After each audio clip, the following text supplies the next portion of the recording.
Welcome back, everyone. We're diving deep today into Mind Your Motivation, a guide to personal excellence in an unpredictable world. It's by Conrad Riker. This book is, well, it's kind of like a one-stop shop for self-improvement. Yeah, It right. covers like everything: motivation, emotional intelligence, how to build your career, relationships, even sexual health. I know, right? So much good stuff in here. Yeah. What I'm excited about is we're going to pull out the really useful stuff, the stuff you can actually, use to make a difference. Yeah, and what's so cool is Riker, he doesn't just like give advice. He backs it up with research. Like he digs into the science of it all. Right. Like it's not just, oh, feel motivated. It's like, okay, how does motivation work? What's going on in our brains? Yeah. And how do we actually use that to be successful? Exactly. So like let's start with chapter 1, reclaiming your motivation. Okay, yeah. So he starts off talking about this thing, our internal reward system, Mm-hmm. and how that affects motivation, how we're kind of wired to want that like instant gratification, which, I mean, isn't always a bad thing, but it can make those long-term goals feel a little less appealing. Yeah, it's like choosing that donut over the salad. Right. Like the donut gives you that instant sugar rush, but the salad is what your body really needs, Exactly. And then he brings up this idea, intrinsic versus extrinsic motivation. Okay. So extrinsic motivation is kind of driven by those external rewards or punishments, Uh-huh. like, getting a bonus at work or avoiding a speeding ticket. Okay, that makes sense. What about intrinsic motivation then? Intrinsic motivation is more like, oh, it comes from within. It's that feeling of satisfaction or even just joy that you get from doing something that you love, regardless of, any external rewards. So it's like playing an instrument just because you enjoy it, not because you're trying to win, like Oh, God. competition or something. Exactly. And Riker's argument is intrinsic motivation, that's way more powerful. It's more sustainable in the long run. Okay, I can see that. And he uses examples like Richard Branson, Thomas Edison. These guys, they face like countless setbacks. Yeah. But they kept going because they were driven by that deep passion for what they were doing. That's a good point because Right. it's easy to give up when you're just motivated by those Mm-hmm. external factors, But when you actually love what you're doing, it kind of fuels you through those tough times. Absolutely. And Riker, he really emphasizes this. Understanding this difference, it's crucial for achieving those long-term goals. Right, makes sense. It's about finding that internal drive, the one that keeps you going when things get tough. I like that internal drive.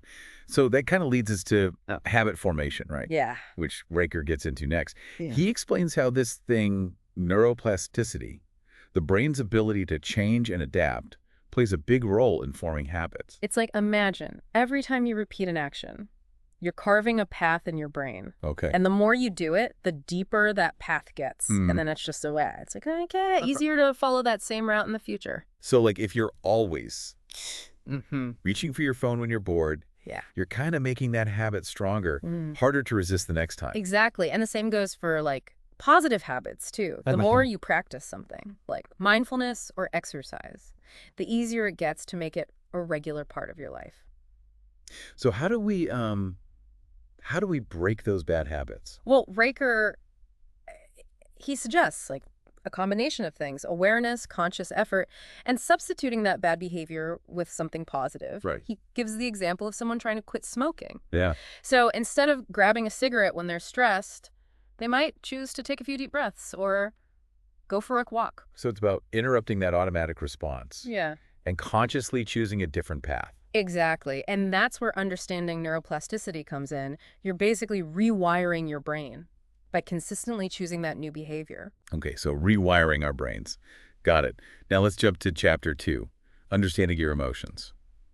Riker starts by defining emotional intelligence, which is being able to understand your own emotions, but also the emotions of other people. Yeah, it's about Yeah. perceiving them, using them, understanding them, managing them, handling them. Right. It's a lot. It is. And he says that emotional intelligence is like this key skill for success in like every area of life: career, relationships, Everything. everything. Yeah, he even argues that it's a better predictor of success than IQ. Really? Wow. He cites all these studies showing that people with high emotional intelligence, they tend to have better relationships, they perform better at work, they're generally happier and healthier. That makes sense because being able to like read people's emotions, understand their perspective, and manage your own reactions, I mean, that can make a huge difference in how you handle, social situations. Absolutely. And then he goes into detail about all the different parts of emotional intelligence, like self-awareness, self-regulation, empathy, social So it's skills. not just about like knowing how you feel. It's about managing those feelings well and understanding how they affect how you interact with people. Exactly. And Riker emphasizes, developing emotional intelligence is an ongoing thing. You're continuously learning Yeah. and growing in your ability to understand and manage all those emotions, both yours and the people around you. Okay, I like that. It's ongoing. All right, let's switch gears a bit. Chapter 3, The Power of Physical Fitness. This is where Riker, he kind of busts some of those common fitness myths Yeah. you've probably heard before, like spot reduction. Oh, yeah, that one. Yeah. That you can target fat loss in specific areas by doing certain exercises. Yeah, like doing 1,000,000 crunches Yeah. to get rid of belly fat. Exactly. Riker's like, nope, not how it works. Yeah. You can't pick and choose where your body burns fat from. When you exercise, it burns fat from all over. So even though those exercises might like build muscle in that area, they won't necessarily burn fat from that exact spot. Exactly. He also debunks that myth that you have to feel pain to see results. Oh, yeah. Like no pain, no gain. Riker's like, pain is your body telling you something's wrong. Right. You should listen to your body and not push yourself to the point of injury. Yeah, that makes sense. It's about finding that balance, right, where you're challenging yourself enough to see those results, but not overdoing it and getting hurt. Exactly. Then he goes into the science behind fitness, explains like how muscle growth works, the importance of nutrition, and the role of rest and recovery. It's a lot more than just hitting the gym, huh? It is, yeah.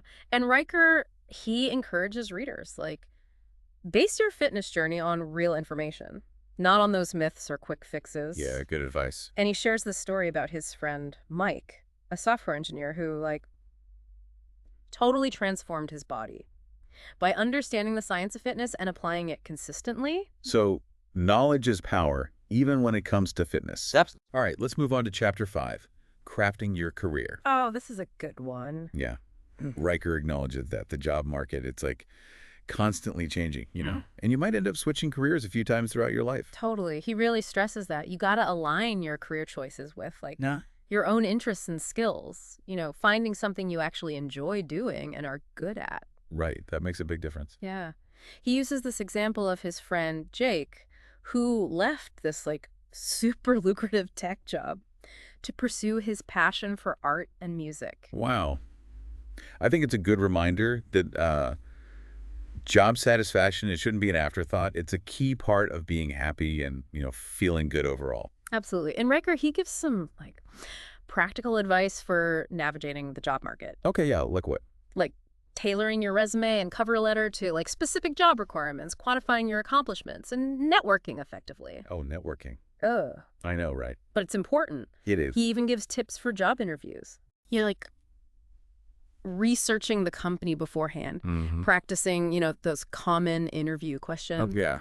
And preparing questions to ask the interviewer. Right, because it's a two-way street. Yeah. You're interviewing them as much as they're interviewing you. Exactly. It's about finding a good fit, not just taking any job you can get. Right, totally. And he encourages readers, to stay informed about current trends in the job market. Yeah, like what kind of trends? Like the rise of remote work and the gig economy. Right. Those are huge now. Yeah. I guess adaptability is key in today's world. Definitely. Okay, let's move on to Chapter 8, Navigating Sexual Health. I know this can be a kind of a sensitive topic. Yeah. But Riker, he approaches it with a focus on, like, accurate information, evidence-based stuff. Yeah, he really wants people to be proactive about their sexual health education. Yeah. Not just rely on, like, hearsay or misinformation. Right, you got to get the facts. Exactly. So he talks about contraceptions, the different methods available, how effective they are, and, like, how to use them correctly. Yeah, important stuff. He also debunks those common myths about STIs. Oh, yeah. Stressing that anyone can get an STI. It doesn't matter how many partners you've had or your hygiene practices. It's about being informed. Yeah. And making, responsible choices. Exactly. And Riker, he also emphasizes the importance of communication. Yeah. Open communication with your partner about sexual health. Right. That's crucial. It is. All right, let's talk about Chapter 9, Managing Mental Health. Riker defines some key terms like depression and anxiety, highlighting that, these are serious conditions that can really impact daily life. Yeah, and he really stresses the importance of getting professional help when you're dealing with these things. He talks about therapy and medication as Yeah. ways to manage those conditions. And he encourages people to, like, challenge that stigma surrounding mental health. Yeah, Like, it's okay to not be okay, yeah. but it's not okay to suffer in silence. Exactly. He also offers some, like, self-care techniques, like exercise, mindfulness, spending time in nature to improve mental well-being. It's about finding what works for you. Right. And making your mental health a priority. Definitely. And, it's important to remember, managing mental health, it's a journey, not a destination. I like it. It's about continuously learning Yeah. and adapting to whatever challenges life throws at you. Okay, moving on to chapter 10, staying informed about current issues. Mm. This chapter feels like super relevant today with all the information we're bombarded with. Totally. Riker encourages us to be, like, critical consumers of information, Yeah. questioning sources, identifying biases, and actually engaging with the news, not just passively consuming it. Right, you got to be active about it. Yeah. He talks about the danger of misinformation, especially in the digital age, where fake news can spread so quickly. I know, it's crazy. Yeah. So it's more important than ever to develop those critical thinking skills, like fact-checking, considering different perspectives, and evaluating the credibility of sources. Exactly. Riker also emphasizes media literacy, like understanding how media messages are created and how they can influence, how we see things. He wants people to, like, diversify their news sources. Yeah. And seek out different perspectives to get a more complete understanding of the issues. Yeah, it's about getting the full picture. Right. Staying informed, it's not just about consuming information. It's about using that information to make good decisions and have meaningful conversations. Absolutely. Okay, let's dive into Chapter 12, The Art of Communication.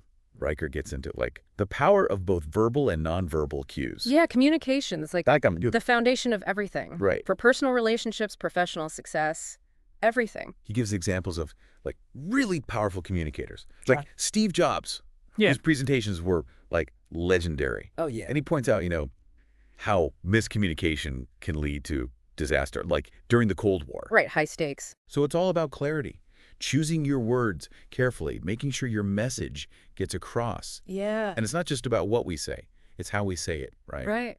Riker talks about body language, facial expressions, tone of voice, even, like, the power of a pause. It's interesting, right, how those nonverbal signals can, like, totally change the meaning of what you're saying. Yeah. Being aware of your own body language and learning to read other people's cues can make you a much better communicator.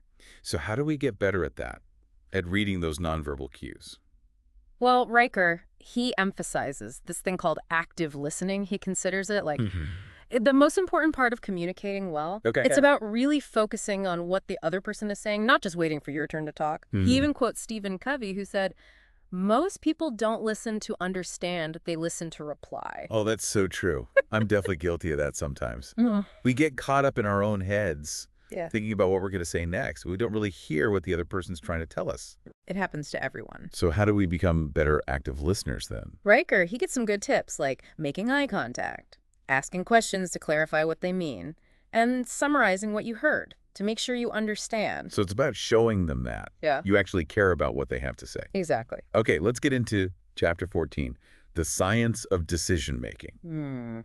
This is where Riker reveals, like, how complicated our decision-making process really is and how all these, like, cognitive biases can cloud our judgment. Yeah, like confirmation bias. What's that? It's our tendency to look for information that confirms our existing beliefs, even if those beliefs are wrong. Oh, yeah. It's like that saying, we see what we want to see. Exactly. So it's important to, challenge our assumptions and seek out information that contradicts what we already think. Good point. Riker also talks about the bandwagon effect. What's that one? It's our tendency to, follow the crowd, even if it means making bad decisions. I guess we're social creatures, so it's natural to want to fit in, but yeah, that can sometimes lead us astray. For sure. But There's the sunk cost fallacy. the what? The sunk cost fallacy, Okay. which is basically sticking with something just because. We've already invested time, money, or effort, even when it's clear we should just quit. Oh, yeah. It's like staying in a bad relationship, just because you've already put so much into it. Exactly. We got to be able to detach ourselves from those past investments Yeah. and make decisions based on what's best going forward. It's hard, though. It is. Okay. What other biases are there? He also talks about the anchoring effect. Anchoring. Yeah, it's our tendency to be influenced by the first piece of information we get, even if it's totally irrelevant. Huh. Okay. Like, imagine you're negotiating the price of a car. Okay. The first price the seller gives you can kind of act as an anchor, you know? It influences how you see a fair price. That's a good point.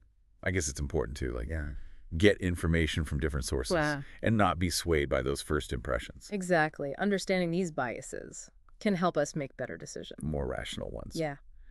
Okay, let's move on to Chapter 18, Surviving in Any Situation. Oh, this is an interesting one. I know, this sounds intense. It is. What's it about? So it's all about being prepared for the unexpected, like natural disasters, medical emergencies, even getting lost in the wilderness. Wow, okay. Riker really emphasizes practical skills like basic first aid, CPR, knowing how to build a fire. Those are good skills to have. They are. He tells this story about John. Here's John. So John used his first aid knowledge to treat his friend's cut when they were on a hiking trip. Oh, wow. And it prevented infection. And they could keep going on their adventure. That's awesome. Yeah. He also talks about knowing when to get professional help. Like, he uses the example of Mark, who recognized a serious bleeding injury and got his friend to the hospital super quick. Wow. It's about assessing the situation and knowing your limits. That's a good point. You can't always handle everything yourself. Right. And having the right gear and supplies is super important, too. Yeah. He mentions Arctic explorers who survived really harsh conditions because they were prepared. Wow. So preparation is key. It is. Yes. He also talks about the mental side of survival. Okay. Like staying calm, making rational decisions, and keeping morale up when things get tough. It's important, yeah. It is. He uses the example of the Robertson family. Who are they? So they got lost in Yosemite National Park and survived for 11 days. 11 days. Wow. Yeah. How did they do that? By using those basic survival techniques. Yeah. And signaling for help. So even in those really difficult situations, knowledge and preparation can, make a huge difference. Absolutely. Okay, let's jump to Chapter 19, The Science of Influence. This one sounds interesting. It is. Why? What's it about? It dives into the psychology of persuasion and how things outside of us can influence our behavior. Oh, okay. He talks about two really famous experiments. The Milgram experiment, which was about obedience to authority, and the Stanford Prison experiment. Oh, yeah, I've heard of that one. Which was about the power of the situation you're in. That one was intense. It was. And these experiments, they were controversial. Yeah. But they revealed some unsettling things about human nature and how easily we can be swayed by outside pressures. Okay, that's a little scary. It is. How about? So then he gets into this idea of cognitive dissonance. What's that? It's that uncomfortable feeling we get when our beliefs and our actions don't match up. Oh, yeah. It's like that feeling when you do something you know is wrong, but you try to justify it to make yourself feel better. Exactly. And Riker explains how we often change our beliefs to justify our actions rather than changing our behavior to match our beliefs. That's interesting. So we're kind of fooling ourselves. In a way, yeah. And he points out how this whole thing, cognitive dissonance, is used in advertising and political campaigns to get us to do things that we might not normally do. Wow, that's kind of manipulative. It can be. Okay, so what's the positive side of persuasion? Well, Riker also talks about that. He emphasizes the importance of, understanding your audience and appealing to their needs, their values, their emotions. Right, tailoring your message. Exactly. And he introduces those concepts, ethos, pathos, and logos. Oh, yeah. Those three pillars of persuasion. Remind me what those are again. So ethos is credibility. Okay. Pathos is emotion. And logos is logic. Right. Got it. And Riker says, effective persuasion usually involves all three. Okay. But he also warns against those common mistakes, like being too aggressive, not tailoring your message, or overwhelming people with too much information. Right. It's about finding the right balance. Exactly. Okay, let's jump to Chapter 21, The Power of Habit. What's Riker's take on this? So he really gets into the science of it, explains how habits become ingrained in our brains. Okay. He breaks down the habit loop into three parts. What are they? The cue, Oh. the routine, and the reward. Okay, so the cue triggers the routine, Mm-hmm. which leads to a reward, which reinforces the habit, making it more likely to be repeated. Exactly. And that cycle, it can be good or bad, right? Yeah. Depending on whether the habit is helpful or harmful. Right. So it's super important to be aware of the habits we're forming and make a conscious effort to develop good ones. So how do we do that? Well, Riker, he stresses making habits simple and enjoyable, like incorporating them into your daily routine and setting up your environment to support them. I can see that. Like if you want to exercise more, you could put your workout clothes out the night before. Yeah, exactly. Make it easy. Right. He suggests things like habit stacking. What's that? It's where you link a new habit to one you already have. Oh, okay. So it's easier to integrate into your routine. That makes sense. And he says, start small. Focus on consistency, not intensity. And celebrate those small wins to stay motivated. Those are good tips. But why are bad habits so hard to break? Well, he gets into that too. He talks about that instant gratification we talked about earlier and those ingrained pathways in our brains. Right. And he suggests some strategies for breaking those bad habits. Like what? Like identifying your triggers, Okay. replacing negative routines with positive ones, and getting support from other people. So it's about being proactive, having a plan to deal with those temptations. Exactly. It's not about being perfect. It's about making progress. I like that. Progress, not perfection.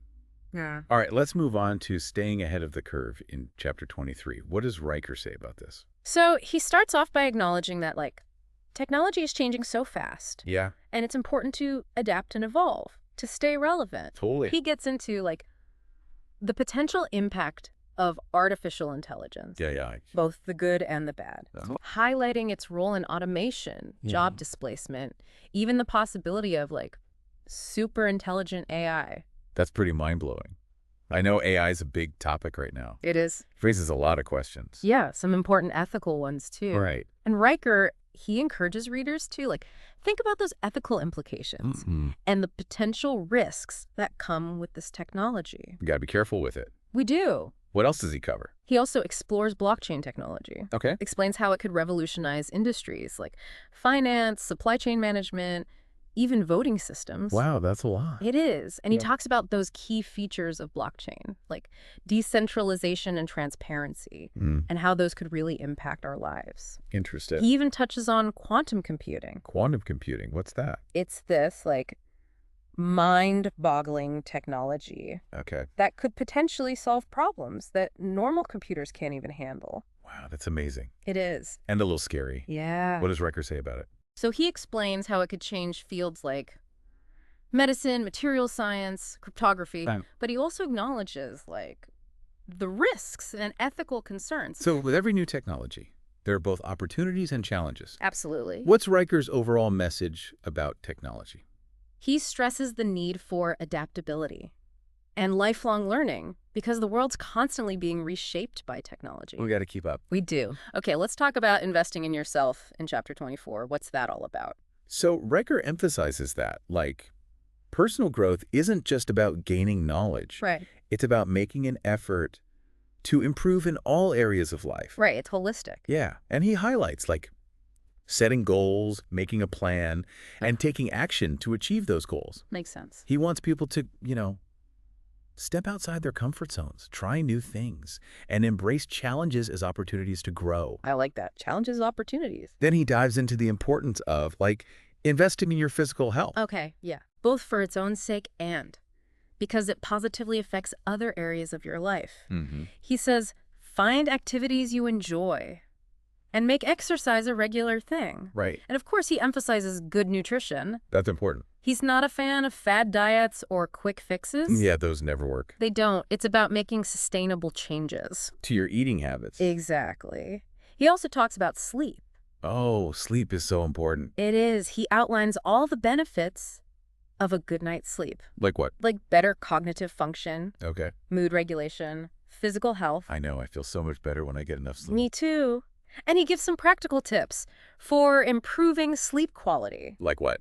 Like having a relaxing bedtime routine, Okay. avoiding caffeine and alcohol before bed, and keeping a consistent sleep schedule. That's good advice. What else does he cover? So then he talks about the financial side of investing in yourself, Okay. emphasizing the importance of, like, managing money well and planning for the future. Right, that's important. He gives some basic financial advice, like budgeting, saving, investing wisely. Those are good basics. Yeah, and he encourages readers to learn about personal finance and seek professional guidance if they need it. That's a good idea. He concludes by saying that investing in yourself, it's not selfish. It's necessary. For personal excellence. Exactly. It's about equipping yourself with the knowledge, the skills, the resources to live a fulfilling and successful life. Right. And setting yourself up for long-term success and happiness. Right. Let's explore Chapter 25, Unlocking Your Potential. What's Riker's take on this? Well, he starts by reminding us that, like, everyone has unique talents and abilities, but they often go, untapped. Yeah, I can see that. He wants us to, Yeah. identify our strengths and weaknesses, figure out our passions and interests, and really explore our full potential. It's about pushing those boundaries. Exactly. It's self-discovery. He talks about self-awareness too, right? Yeah, like understanding your values, beliefs, and motivations. It's like checking your internal compass, making sure it's pointing in the right direction. I like that analogy. And he also introduces this idea of a growth mindset. Okay, what's that? It's the belief that your intelligence and abilities can be developed through effort and dedication. So it's not fixed. Right. It's the opposite of a fixed mindset, where people think intelligence and talent are, like, just innate, unchangeable. Okay, I get it. So what's so good about a growth mindset then? Well, Riker shows how it can lead to more motivation, more resilience, and a willingness to embrace challenges. Okay, yeah, that makes sense. He uses the example of the Wright brothers. Oh, yeah. They achieved their dream of flight by just persistently experimenting and learning from their failures. They didn't give up. They didn't. And it's a good reminder that setbacks are going to happen. Yeah. But it's how we respond to them that really matters. I like that. So what else does he talk about? He gets into the power of positive self-talk, Okay. emphasizing how our thoughts and beliefs can really shape our reality. That's powerful. It is. He wants us to, like, challenge those negative thoughts and replace them with positive affirmations that support our goals. So it's about creating a more supportive inner voice. Exactly. Okay. But He talks about resilience, too. resilience. Like the ability to bounce back from those setbacks and tough times. That's important. It is. And he says it's not, like, something you're born with. It's a skill you can develop Okay. through practice and perseverance. How do we build resilience? He gives some strategies, like developing coping mechanisms, seeking support from others, and reframing those challenges as opportunities to grow. Reframing. Yeah, that's a good one. He shares this story of, like, this successful entrepreneur who faced tons of setbacks but kept going Wow. through hard work, resilience, and believing in his vision. That's inspiring. It shows that success isn't always easy, It's not. It's often a winding road. with lots of bumps along the way. Definitely. Okay, let's move on to thriving in an unpredictable world in Chapter 26. Oh. Riker starts by saying that, like, the world is constantly changing, and uncertainty is just part of life. It's true. So how do we deal with that? Well, he emphasizes adaptability, being able to adjust to those new situations and challenges. Okay. He wants us to, like, embrace change. Instead of resisting it. Yeah. See uncertainty as an opportunity to grow That's a good perspective. and to be open to new possibilities. What else does he talk about? He dives into emotional intelligence again, Oh, yeah. highlighting how it helps us manage stress, navigate relationships, and make better decisions. Emotional intelligence is a big theme in this book. It is, and he gives some strategies for developing it, Like what? like practicing mindfulness, developing empathy, Yeah. improving your communication skills. It's all connected. It is, and he really emphasizes self-awareness Yeah, understanding your own emotions. and how they affect you. How they affect your behavior. Exactly. He talks about the importance of relationships, Okay. both personal and professional ones. Right. He highlights the benefits of having a supportive network. Yeah, like friends, family, mentors. People who can give you guidance, encouragement, and accountability. That's so important. It is. What else did he say? He wants us to, like, cultivate meaningful connections, Yeah. invest in those relationships, and look for opportunities to help others. It's about giving back. It is, and recognizing that, like, Yeah. we're not meant to go through life alone. I like that. Anything else? He talks about purpose, too. Okay. Finding meaning and fulfillment in life. Yeah. Beyond just, material things and career success. Right, it's about more than that. Yeah. He wants us to, figure out what really matters to us. Yeah. And make sure our actions are aligned with our values. I can see that. He tells this story about a woman who left her high-paying corporate job to pursue her passion for environmental activism. Wow. And she found more fulfillment. And she's making a positive impact on the world. That's awesome. It is. It shows how aligning your actions with your purpose can lead to a more meaningful life. Absolutely. Okay, let's shift gears to the future of personal excellence in chapter 27. What does Riker say about the future? So he starts by emphasizing that, personal excellence isn't a destination. It's an ongoing journey. Of growth and self-discovery. Exactly. And how do we keep moving forward on that journey? Well, he wants us to stay curious, embrace lifelong learning, and always be looking for new challenges and opportunities. So never stop growing. Right. And he dives into the potential impact of emerging technologies. Like what? Like biohacking, virtual reality, augmented reality. Those are some big ones. They are. And he explores how they might shape the future of personal excellence. It's exciting to think about the possibilities, It is. but also a little daunting. Yeah. What does Riker say about the potential downsides? He definitely talks about the ethical implications. He wants people to consider both the benefits and the risks of using these technologies. We got to be responsible. We do. What else does he talk about? He shifts his focus to sustainability, both personal and environmental. So taking care of ourselves and the planet. Exactly. He wants us to, adopt practices that promote well-being and longevity for ourselves and for the earth. It's about creating a sustainable lifestyle. Yeah. And what kind of practices does he recommend? He talks about mindfulness, stress management, cultivating healthy habits. To support our long-term health and happiness. Exactly. And he concludes this section by saying that personal excellence, it's not a solo mission. It's a collaborative effort. We need each other. We do. What does he want us to do? Share our knowledge, mentor others, and contribute to the collective good. So it's about working together to make the world a better place. Yeah. Recognizing that we're all in this together. Okay, let's move on to the final chapter, Embracing the Journey. Sounds like a good one to end on. Yeah. What does Riker say about embracing the journey? He reminds us that personal excellence isn't about being perfect. Right. It's about striving to be better. Continuously improving. Exactly. And he emphasizes self-compassion. Okay, yeah. Acknowledging that we're going to make mistakes. They're not going to get it right all the time. Right. We're all works in progress. And we need to be kind to ourselves. Yeah. And celebrate our successes, no matter how small they seem, and see those challenges as opportunities to learn and grow. I like that. What else does he talk about? He dives into gratitude. Gratitude, okay. He suggests that, focusing on what you're thankful for can boost your mood, increase your resilience, and just make you feel better overall. I can see that. It's about shifting your perspective from what you're lacking to what you have. Right. How do we practice gratitude? He suggests different ways, like keeping a gratitude journal, expressing appreciation to others, or just taking time to notice the good things in your life. Those are all good ideas. Yeah. What else does he talk about? He shifts his focus to giving back to others, Okay. emphasizing the positive impact it can have on both the giver and the receiver. That makes sense. Yeah. What does he want us to do? Find ways to contribute to our communities, whether it's volunteering, donating to charity, or just offering support to those in need. It's about making a difference. It is. Yeah. Recognizing that we're all connected and our actions can have a ripple effect. I like that. So how does Riker conclude the book? He stresses that, personal excellence is not a destination.